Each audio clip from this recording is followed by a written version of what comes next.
છોટાઉદેપુર જિલ્લા માહિતી અધિકારીની કથિત સરમુખત્યારશાહી અને પત્રકારોને દબાવવાના પ્રયાસો સામે સ્થાનિક પત્રકાર સંઘમાં ભારે આક્રોશ ફાટી નીકળ્યો। આ વિરોધના ભાગરૂપે પત્રકારોએ કાળી પટ્ટી બાંધી જિલ્લા કલેક્ટર અને સાંસદને લેખિતમાં આવેદનપત્ર પાઠવી ઉગ્ર રજૂઆત કરી। માહિતી વિભાગના અધિકારીના વલણથી નારાજ થઈને તમામ પત્રકારો માહિતી વિભાગના ગ્રુપમાંથી રિમૂવ થઈ ગયા। આગામી દિવસોમાં સરકારી કાર્યક્રમોનો બહિષ્કાર કરવાની ચીમકી ઉચ્ચારી છે।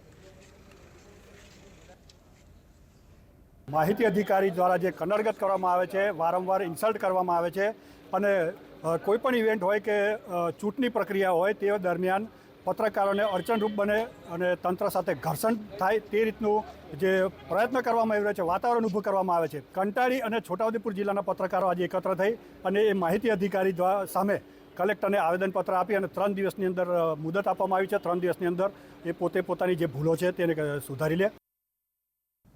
પત્રકારોના પ્રશ્નો અંગે પણ માહિતી અધિકારી સાથે ઘર્ષણ ઊભા થાય છે।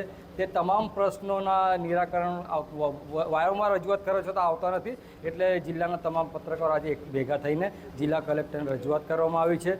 જો 3 દિવસમાં આ તમામ પત્રકારોનું નિરાકરણ ના આવે, જે જરૂર પડે તો મુખ્યમંત્રીશ્રીને પણ રજૂઆત કરવામાં આવશે।